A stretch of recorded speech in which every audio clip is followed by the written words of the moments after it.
Hello, my name is Kevin Hatton, and I'm going to talk about research methods in statistical analysis. It's in the context of critical care medicine, but I'll admit there's nothing specific about critical care medicine to this discussion. So if you're watching this video or reading it in the context of critical care medicine, great. If you're looking at it from any other standpoint, that should be fine too. Thanks. The presentation goals are to, number one, discuss the current scales and tools that are used in guideline recommendations. Number two, to describe the most common types of biomedical research studies, which include observational studies and experimental trials. Number three, to define the types of variables encountered in biomedical research. Number four, to describe the types of statistical tests used in biomedical research. Number five, to describe the tools used to evaluate the accuracy of tests. Number six, to describe the tools used to define an experimental effect. And number seven, to differentiate between the two most common types of statistical errors. I know that's a lot. We'll run through them briefly, and we will get through this presentation quickly and with reasonable amount of understanding. So let's start with a case to consider. While on morning rounds, you're talking about a patient with septic shock, and the attending tells you to give vitamin C IV. Is this a good idea? I mean, based on evidence-based medicine principles, should you do this? It's sort of the framework for the rest of the conversations that we'll have. We'll start with a general description of grading recommendations. You may have seen this when you review or read guidelines that have been recently published. In general, the strength of the recommendation is listed as A, B, C, or D. Grade A recommendations are strong recommendations, and clinicians should generally follow a strong recommendation unless there is a clear and compelling rationale for an alternative approach. And even the wording for the recommendation usually includes the phrase strong recommendation. So the recommendation sentence may say something like, the guidelines strongly recommend, or we strongly recommend, and then whatever comes behind that. Grade B is recommendation, and in general, clinicians should follow a recommendation, but should remain alert to new information and or be sensitive to patient preferences. Grade C is consideration. Clinicians should be flexible in their decision-making regarding appropriate practices, although they may set bounds on alternatives. Patient preference should usually have a substantial influencing role. And so the sort of discussion maybe, or the sentence may read, clinicians should consider the following, and then whatever the following is. And D is optional. And for grade D, clinicians should consider all options in their decision making and be alert to new published evidence that may increase or decrease the recommendation, balancing the benefit to the patient to their potential harm. And of course, in this probably more than any of the others, patient preferences should have a substantial influencing role. The other piece to this is when guidelines are being created and recommendations are being created, the authors of the recommendations will frequently evaluate the level of evidence behind the recommendation. And this is usually graded slightly differently for therapeutics than it is for prognostic studies. But in therapeutics, there's essentially 5 levels of evidence. Level 1 is considered the highest, whereas level 5 is considered the lowest. And there's sort of subclassifications for 1, 2, and 3. So 1A is clearly the highest, where there is a systematic review with homogeneity between the trials of several randomized controlled trials. This essentially means that someone has done the statistical and research-based work to evaluate multiple large randomized controlled trials, and all of these trials essentially show the same outcome over and over and over. 1B is slightly less, with an individual randomized controlled trial, but with relatively narrow confidence intervals, and we'll talk about that in a later part of this talk. And then 1C is an all or none study. So it's slightly less strong than a randomized controlled trial, but still still moving the evidence forward. Level 2 evidence are slightly less powerful than level 1, and level 3 are even less powerful than level 2. And then level 4 is a case series or poor quality research, and then level 5 is expert opinion. Admittedly, there are a lot of recommendations that are published that once you look fairly closely at the level of evidence behind the recommendation, there's a lot of level 3, level 4, and level 5 that we think of as fairly strong recommendations, but are probably not based on a lot of strength. The level of evidence for prognostic studies or prognostic therapies is really not terribly dissimilar from the levels of evidence from therapeutics, maybe just a little less fleshed out. So again, there's levels 1, 2, 3, 4, and 5. Level 1 being the highest, the strongest level of evidence, and level 5 being the least strong. All right, now that we've talked about levels of evidence and grading recommendations, let's go into what those types of research studies are so that we understand the differences between levels 1, 2, 3, and 4 types of evidence. So in the types of research studies, there are really two main types of studies. There are experimental studies and observational studies. We'll tackle both separately, but we'll start with observational studies. For observational studies, there are really 4 kinds. There's cohort studies, case control studies, cross-sectional studies, and case series. Cohort studies are the most powerful types of observational studies. I'll admit they're a little confusing to understand, but we'll try and talk through this. So a cohort is a set of people with a defined characteristics who are followed over time. And the idea of a cohort really is derived from the Roman legions, the Roman battle groups. And each legion was consisted of 10 cohorts. And a cohort is a little bit like a platoon that we would think about today, except these cohorts, they lived and ate and they fought together as a single unit. They really were one single unit. So to do a cohort study, you take a large study population. And in general, this population does not have whatever you're eventually going to look for. In the case of the description on the slide, you don't have the disease at the beginning. And then you define this population. So maybe we might say 100 critically ill patients with ARDS, right? And so that's your study population. And then you look at what happens to them in time. And you say, cohort 1 was exposed to, let's say, low tidal volume ventilation. Cohort 2 was exposed to conventional ventilation.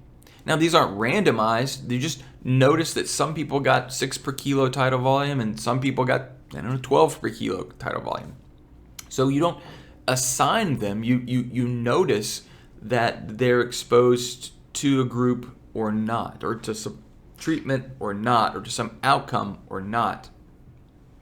And then you look over time to see what percentage developed that disease or not in both groups. So a classic place where this was used was in looking at the correlation between tobacco smoking and cancer. So you took a group of people who didn't have cancer to start with, and then you looked to see which of them had smoked and then who didn't, and then how many of each group developed cancer. The fundamental idea is that at the beginning, there is no disease. Patients are then looked at to see if they have an exposure, and then they're looked at to see if they have an outcome. A case control study is similar to cohort studies. In fact, they're frequently misrepresented as one or the other. But in a case control study, you start from sort of the other end of the research. So case control studies identify the subjects who had specific outcomes at the beginning of the investigation. So you know from the start whether someone has the disease or not. So they have cancer or they don't, or they die or they don't, or they get intubated or they don't, right? There's two outcomes. And then you look backwards to see if they had specific exposures. So you take a patient, 100 patients that required that had ARDS, and you look at how many got who died and those who didn't. And if they died, you would look to see did they get low tidal volume ventilation or not. And those who survived, look to see how many had low tidal volume ventilation or not. So the ideas are still the same. There's still an exposure, there's still an outcome. The difference is you build your groups that you compare to based on whether they have the outcome or not whether they had the exposure or not. In cross-sectional studies, you try to investigate data on a disease and an exposure at one particular time point. This is traditionally used to investigate hypotheses in very large samples of subjects, in large part because maybe the disease or the outcome of interest is relatively rare. So maybe you want to look at, over 10,000 patients across 100 different ICUs. How many patients had, tick-borne illness on a given day, and whether nutritional status affects outcomes in tick-borne illness, right? So, that's not something that shows up in your ICU or my ICU every day.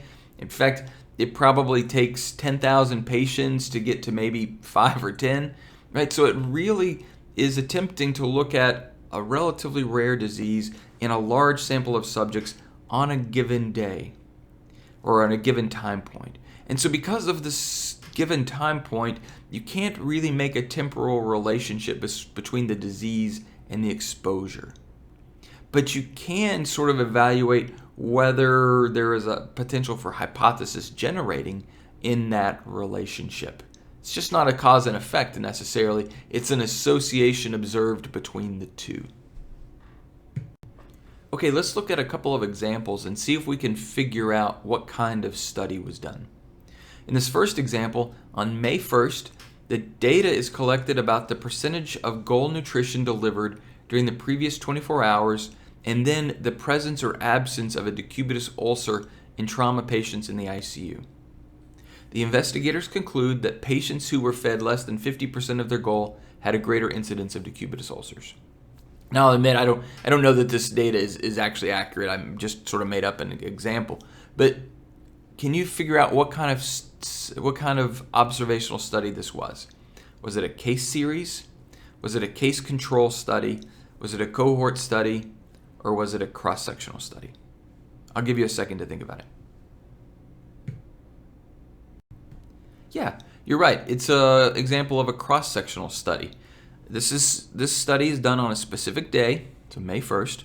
The data is specifically collected about nutritional goals and presence or absence of decubitus ulcers, and the conclusion is that if patients are fed at less than 50%, they have a greater incidence of decubitus ulcers. Not a causation, but a correlation and association between the two findings. Okay, let's look at another example. We'll say 30 patients with aneurysmal subarachnoid hemorrhage are followed for 2 weeks for the development of cerebral vasospasm. At the time of study entry, gender was recorded. The investigators conclude after this 2-week period that male gender is associated with a greater risk of cerebral vasospasm. Again, I don't know that this is true data. I've just made it up, so please don't hold me to this being a truth, but just as an example of a study. Is this a randomized control trial? Is this a case control study? Is this a cohort study? Or is this a cross-sectional study? So I think this is a cohort study based on the admittedly short description we're given. But in this case, it sounds like 30 patients with aneurysmal subarachnoid hemorrhage are grouped into two, one being male, one being not male. And then the outcome, cerebral vasospasm, is noted. So we'll know that in the male group, there's X% of patients who have cerebral vasospasm, and in the not male group, X percentage of patients have vasospasm. So from this data, then, the investigators have their conclusion. So an example of a cohort study. All right, let's look at a related study. 30 patients with aneurysmal subarachnoid hemorrhage are followed for 2 weeks for the development of cerebral vasospasm. At the end of the study, patients are grouped into those with and those without vasospasm, and the percentage of male patients are then evaluated in both groups. The investigators conclude that male gender is associated with a greater risk of cerebral vasospasm. Related to our previous example, but different. So is this a randomized controlled trial? Is this a case control study? Is this a cohort study? Or is this a cross-sectional study? This is an example of a case control study. So where the previous example was a cohort study, this is a case control. In this case, the 2 weeks of vasospasm, 30 patients are all the same. But at the end of this study, patients are grouped into those with the outcomes, or those with the disease and those without. And then we look backwards, for lack of better terms, to see what are different between the two groups. And the investigators conclude that the major difference is the number of male patients. So a case control study, it's able to come to the same conclusions, but does so using slightly different methodology. So the last thing we'll talk about with observational studies is something called propensity score matching. And propensity score matching is a complex statistical method that allows researchers to design and analyze a case control study so that it mimics the characteristics of an experimental study. So in this case, the propensity score itself is sort of like a balancing score between the two study groups. And it describes the distribution of measured baseline covariates. So if you want to make sure the age is similar between the two groups, and the Hunt-Hess score, if we go back to our subarachnoid hemorrhage example, or the Fisher score, or any number of potential baseline covariates, the propensity score is calculated to make sure that the two groups are essentially equal, except for the things that you want to study. So then to do propensity matching, you add or subtract patients from the proposed groups without analyzing the outcomes. Analyzing the outcomes is sort of like cheating, right? So you add or subtract patients from the proposed groups until the propensity scores are similar between the two groups. So maybe you want to make sure that age is similar across the groups, and in one there's a couple of outliers that are too high or too low. If you remove those outliers, then maybe the propensity score is similar. It's a way to get to the idea of a random or a control group, or to make sure there are no confounding variables or between the two observational groups. So the idea is that you then, once these proposed groups are described and created, then you can analyze the outcomes. Only after you've defined the groups should you look at the outcomes. Okay, if we go back to this flow diagram of potential studies, we've done the right side where we've talked about observational studies. Now we need to go to the left and talk more about experimental studies. With experimental studies, there's really three kinds. There's uncontrolled trials, there's non-randomized but controlled trials, and then randomized controlled trials. Now there's thousands, maybe not thousands, but there's hundreds of different ways to do each of these. But in general, these are the three major types of trials. I'll say, please note that by convention, experimental studies are almost always called trials. And the major difference between the different trial types are the presence or absence of a control group, the presence or absence of a randomization strategy, and the presence and absence of a blinding strategy. So randomization does two things. It reduces the significant differences between groups that might bias the outcome, and it ensures that outcomes are not affected by researcher manipulation. The types of randomization include simple randomization, block randomization, stratified randomization, and something called covariant adaptive randomization. In simple randomization, patients or subjects get enrolled in one of the study arms just by simple randomization. 10 patients randomized 1 through 10, and whatever order they go in is whatever order they go in. In block randomization, that 10 patients or 100 patients get put in specific blocks. And so it ensures that each block in and of itself doesn't have significant differences in outcomes that might be biased or differences between the groups. In stratified randomization, there's a specific additional cofactor that someone gets randomized around. So maybe you want to specifically ensure that age is the same across both groups. And so not only are you randomized, but you're randomized in such a way to make sure that age is really the same across both groups. And then in covariant adaptive randomization, randomization occurs, but as the data is known or the outcomes are known, the randomization specifically targets or pushes patients into groups that are most likely to provide statistically significant outcomes. So at first it becomes simple, but as potential outcomes fall off or are less effective, then the number of patients that get randomized to those groups are smaller. On the other hand, therapies or groups that appear to show an outcome, either positive or negative, but an outcome, then get randomized to those groups more preferentially. In terms of blinding, study participants, whether they be subjects, researchers, data collectors, etc., should be blinded to the group assignment of the subjects to control for the possible psychological effects associated with knowing the group assignments. And there are really 4 types of blinding. There's non-blinding, sometimes called open label, where all participants are aware of the group assignments. There's single blinding, where the subject is blinded, but the investigators are not. There's double blinded, where both the subject and the investigator are blinded. Then there's something called triple blinded, where the subject, the investigator, and the data collector are all blinded. In reality, most double-blinded studies, quite frankly, are triple-blinded. So you don't read triple-blinded studies or read about them very often because it's implied that both if the investigator is blinded, then the data collector is also blinded. So be aware that double-blinding usually means triple-blinding.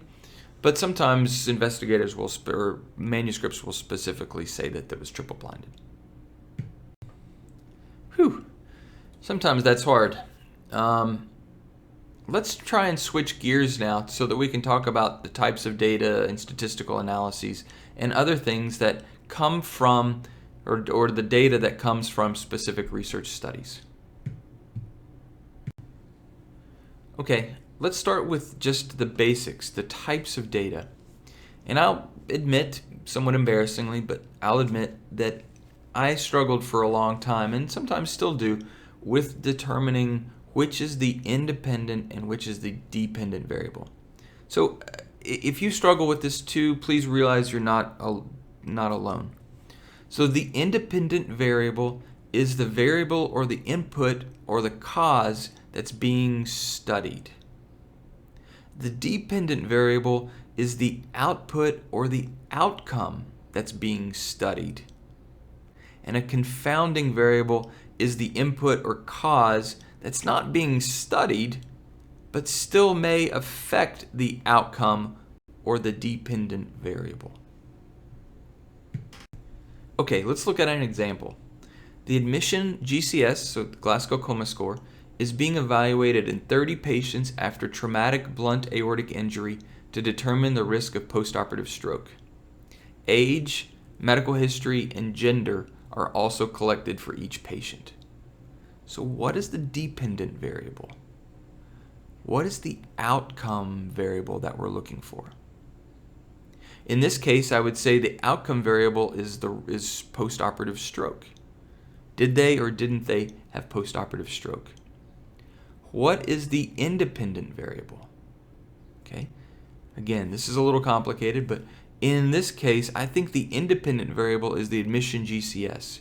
So it doesn't specifically say, and this is an error on my part, but doesn't really say what the hypothesis is, but you could surmise that they might suggest that admission GCS correlates with the risk of postoperative stroke.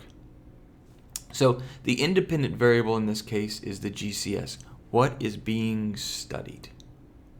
Confounding variables might be age, medical history, gender. They're not things that are being studied, but they're things that might affect the outcome. So the outcome in this case, again, being postoperative stroke. You can imagine that age, medical history, gender may all play a role in determining what the risk of postoperative stroke really is. Okay, let's do another one. 50 patients greater than 80 years old, all admitted to the hospital with acute ischemic stroke, are randomized to receive either medical, let's say TPA, or surgical therapy, thrombectomy.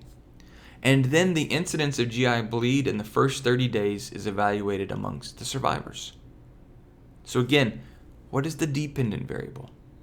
In this case, I think it's the incidence of GI bleed. What is the independent variable? In this case, I think it is medical or surgical therapy.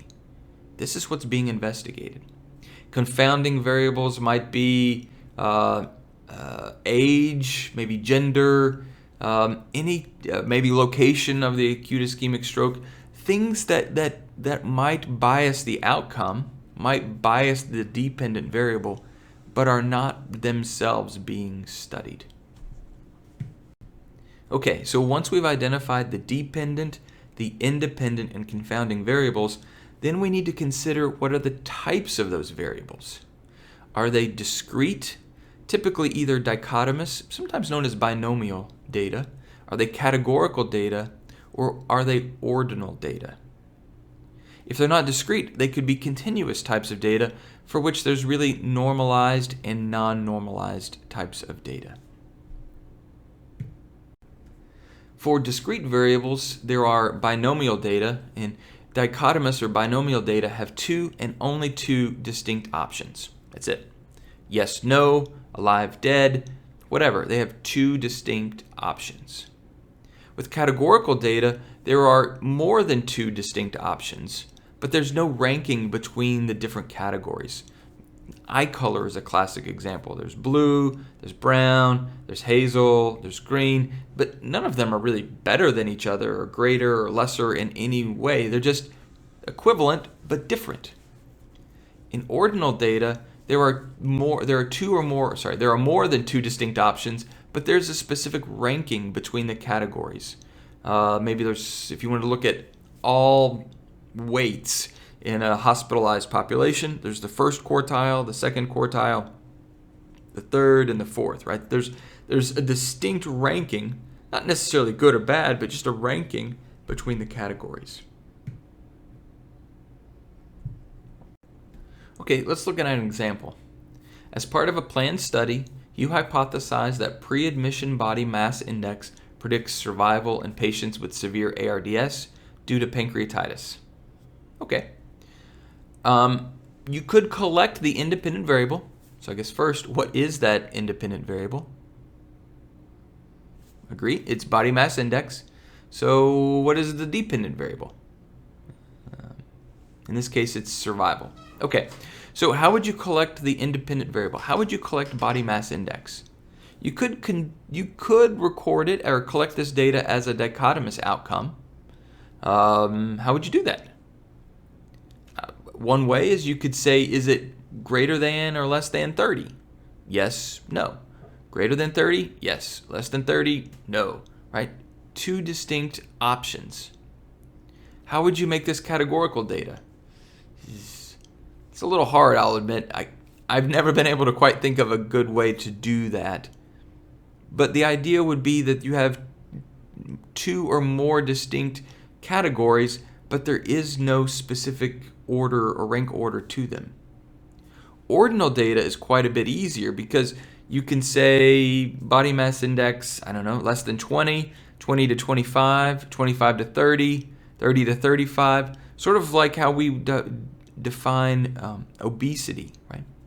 Each of those is different, each of those is distinct, but there is a specific order. Not that any of the orders are good or bad, there just is a distinct order. With continuous variables, this is data that is continuous, that has a limitless number of options for evaluating the variable outcomes. In general, there's normalized data and non-normalized data. Normalized data should be reported as the mean and the standard deviation or the standard error of the mean. And with normalized data, this is data that fits into a normal bell-shaped curve. That's why it's called normalized, right? The normal bell-shaped curve. And this curve should have minimal skewedness either to the left or to the right.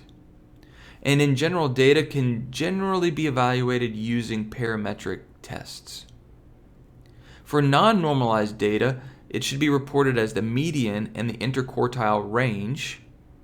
And the non-normalized data don't fit into the normal bell-shaped curve, or they have pretty significant skewedness of that curve.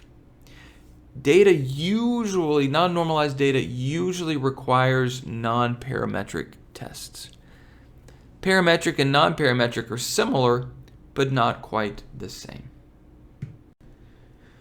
So how to choose a specific statistical test? I'll say this is complex, but doesn't necessarily have to be, but probably should be. Statisticians can do this way better than I can or that we can, but in general, this is the process. So the first step is to evaluate whether there is a difference in the dependent variable that can be attributed to the independent variable, right? This is the basic hypothesis you're trying to evaluate. And remember, you can't directly prove that anything is related to the other, but what you do is you prove that one is not related to the other. Basically, you disprove the null hypothesis to prove your true hypothesis. All very confusing to me, other than to realize the basic idea is disproving the null hypothesis. And we typically use this using a concept or an idea called the p-value. And the p-value is used to describe the probability that the null hypothesis occurs due to pure chance. The lower the p-value, the lower the probability that the null hypothesis occurs due to pure chance. All right? So the lower the p-value, the more likely that the null hypothesis can be rejected, which is good, and the less likely the outcome is purely random. All right, so once you've defined your null hypothesis, you've identified your independent and dependent variable, you can then decide the right statistical test to use. So for example, if your dependent and your independent variables are both dichotomous, binomial, then you can use the Fisher's exact test. So if you want to evaluate the mortality, alive, dead, in males versus females, right? So the dependent variable, alive, dead, this is dichotomous. The independent variable, male, female, dichotomous, you can use Fisher's exact test. If your independent variable is dichotomous and your dependent variable is categorical, you can use the chi-square test. If your independent variable is dichotomous and your dependent variable is continuous and normalized, then you can use Student's t-test. So this is an example of if you want to look at maybe blood pressure and whether someone has a stroke or not after surgery, you would use Student's t-test, looking at the average, or the mean blood pressure and whether they then had a stroke or not. If you have that same dichotomous and continuous combination, but your dependent variable is non-normal, you use Wilcoxon's test. If you have a categorical independent variable and a continuous dependent variable, you would use ANOVA. And again, categorical independent variable with a non-normal continuous dependent variable, you use the so-called Kruskal-Wallis test. Okay, so let's look at an example. You design a study to compare the mean body mass index, or the BMI, of patients with ARDS due to influenza pneumonia in two groups, those who required ECMO or extracorporeal life support and those who did not. So which test would you use? So first step, what is your dependent variable? Right? And for me, the dependent variable is ECMO yes or ECMO no. What is your independent variable? For me, the independent variable is body mass index. So if we go back to our previous chart and look at independent variable body mass index, it's a continuous variable, probably normal. Let's pretend it's normal for this exercise. And then our dependent variable, ECMO yes no, is a dichotomous. We would figure out that the right answer is probably, that's right, student's t-test. We would use the student's t-test to evaluate the outcomes for this study. So those statistical tests test the null hypothesis, but they don't really tell you very much about the magnitude of change, right? So the p-value of 0.04 doesn't mean that it means it's more likely to happen, but it doesn't tell you how much more likely to happen or how much less it's likely to happen, right? It doesn't tell you the magnitude of change. To do that, we use regression analysis. And the type of regression analysis you need to use is defined by the independent variable. If that independent variable is dichotomous or categorical, you would use logistic regression. If that independent variable is an ordinal data, you would use an ordinal regression. And if it is a continuous data type, you would use linear regression. Regardless of the type of regression you use, you're going to get an odds ratio. And the odds ratio is either greater than or less than 1.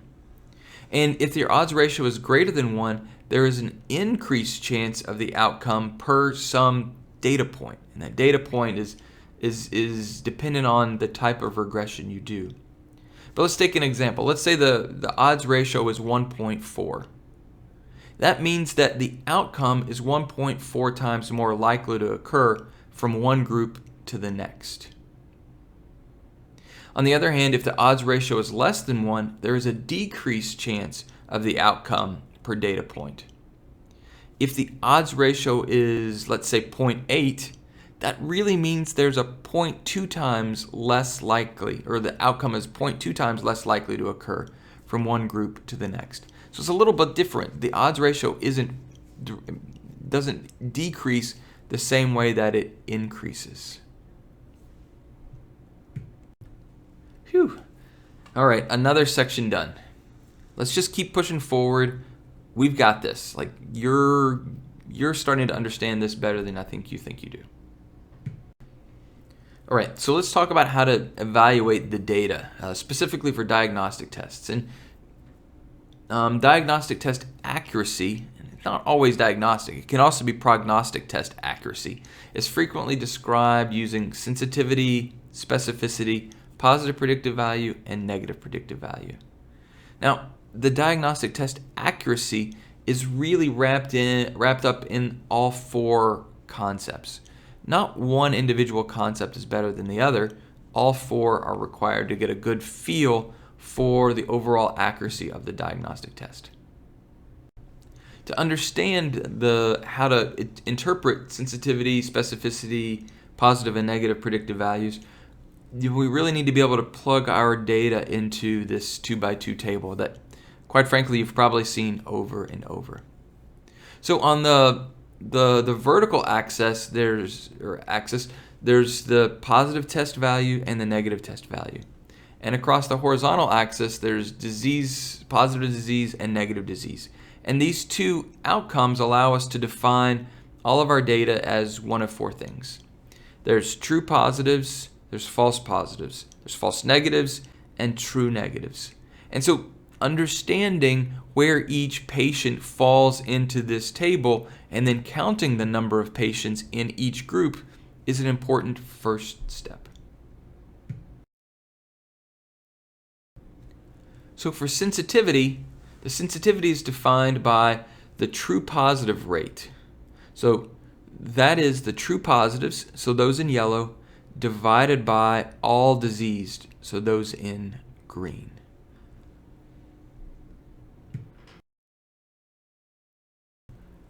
The specificity, on the other hand, is the true negative rate. So this is the true negatives, those in yellow, divided by all healthy, so those all green.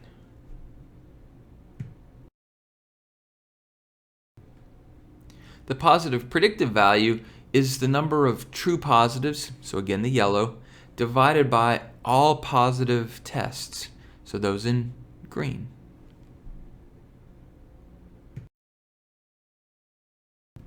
And then finally, the negative predictive value is again the true negatives divided by all negative tests, so the yellow box divided by all the green. Switching gears just a little bit, defining an effect of an intervention on an individual patient is frequently described using concepts of absolute risk reduction, relative risk reduction, odds ratios, and numbers needed to treat. These are all defined for specific patients and then can be based on study data and then can be applied to the individual patient. Risk reduction is typically defined as either the absolute risk reduction or the relative risk reduction. The absolute risk reduction is the absolute difference in outcome rates between the control group and the intervention, sometimes known as the experimental group. So the ARR, the absolute risk reduction, is the control event rate minus the experimental event rate. The absolute risk reduction typically makes the effect look smaller, but more accurately describes the intervention effect in a general population.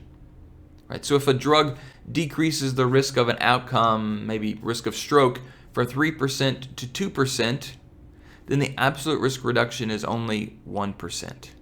That's important because the underlying event rate is relatively small. So it takes a lot of patients to get that same effect for the absolute risk reduction because the underlying event rate is so small.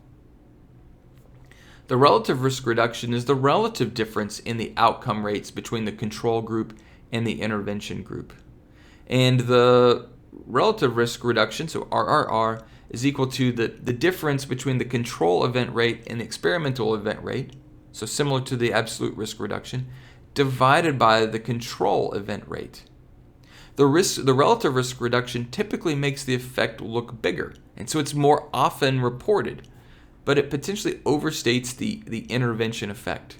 So again, using our same example, if a drug reduces the risk of, again, stroke from 3% to 2%, that absolute risk reduction is 1, but because you now factor in the control event rate, the relative risk reduction makes it look like this, or the relative risk for the same drug is now 1/3, so 33%. So it would be appropriate to say this drug reduces the risk of stroke by 33%.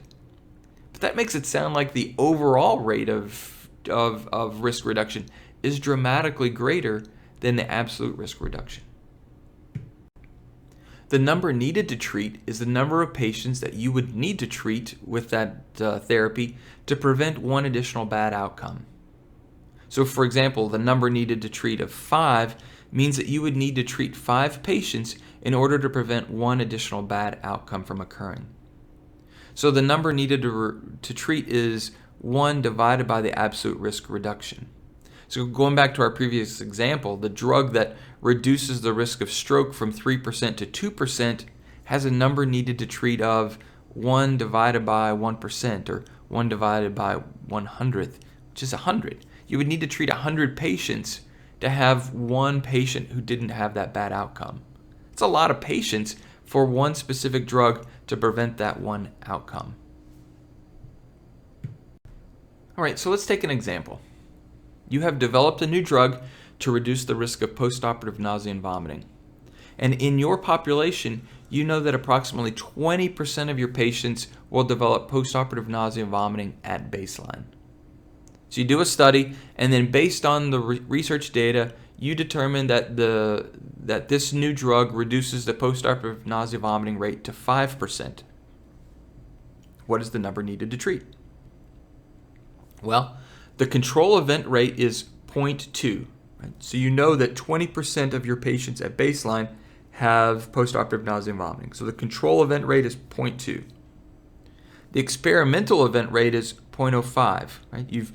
By giving this drug, you've reduced the postoperative nausea and vomiting to 5%, so 0.05. So the absolute risk reduction is the control event rate minus the experimental event rate, so 0.2 minus 0.05, which is 0.15, or 15%. The relative risk reduction is the absolute risk reduction divided by the control event rate, so 0.15 divided by 0.2, which is 0.75. You could, in theory, say that you have reduced your risk of nausea and vomiting by 75%. The number needed to treat, though, is 1 divided by the absolute risk reduction, so 1 divided by 0.15, which is 6.67, or you could round that to 7. So you could say, and it would be appropriate to say, that based on your data, you would need to give the drug to 7 patients to prevent postoperative nausea vomiting in a single patient. It's not bad. It just is a different way of looking at that same data. The odds ratio is the measure of an association between an experimental exposure and the outcome. It represents the odds the outcome will occur in an exposed subject compared to the odds that the outcome will occur in a non-exposed subject.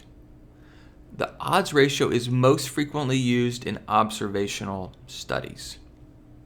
And in general, the odds ratios are reported as a 95% confidence interval to estimate the precision of the odds ratio.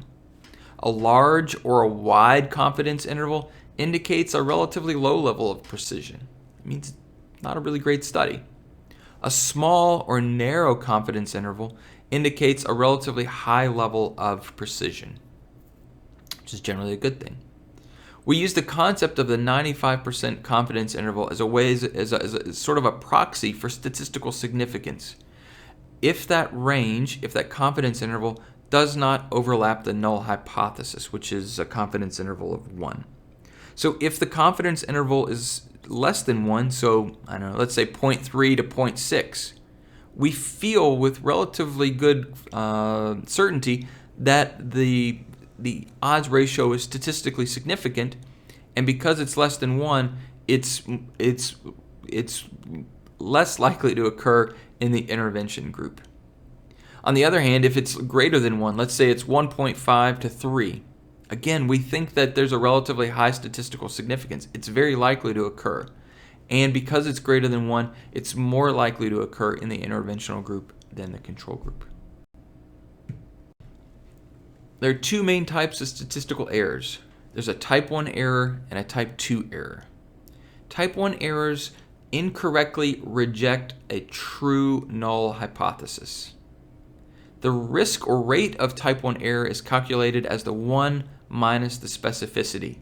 And it's the probability of accepting a false positive finding. A type 2 error is similar but different. It's the incorrect acceptance of a false null hypothesis. And it's calculated as 1 minus the sensitivity. And a type 2 error is a false negative finding. In papers, you'll typically see the idea of alpha and beta. Alpha is the probability of a type 1 error, and it's typically defined as the p-value. Beta is the probability of a type 2 error, and it's typically described as related to the power of the study. Okay, this is one last example.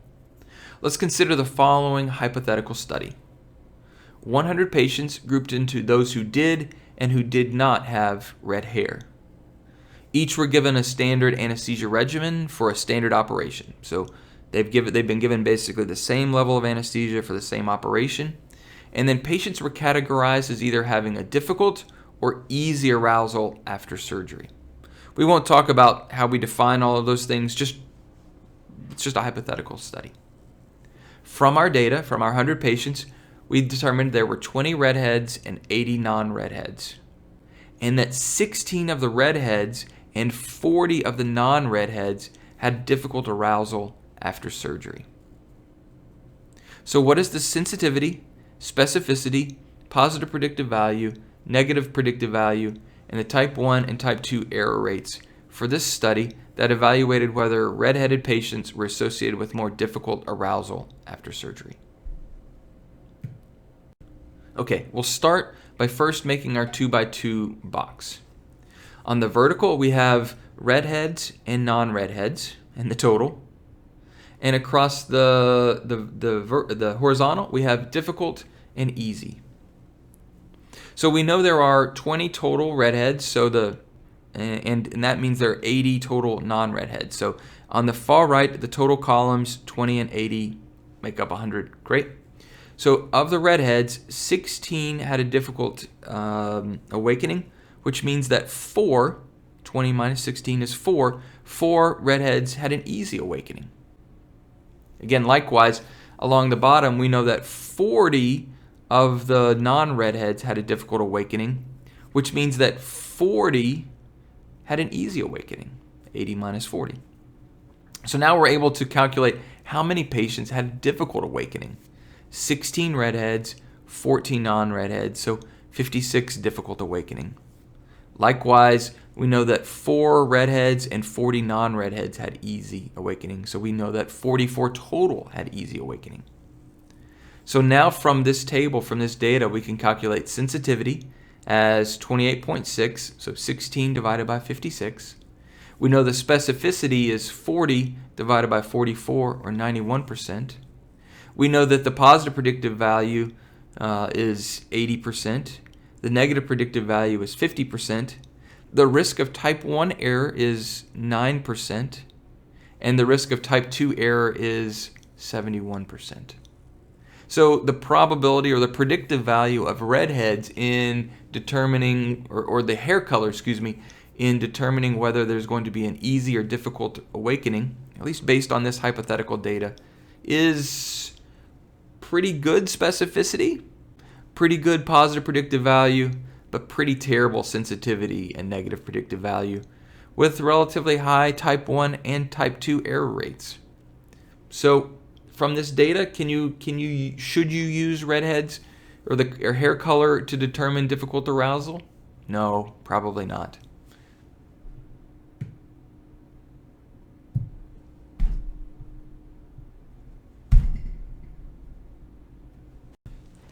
Hey, thank you very much. This has been tough stuff.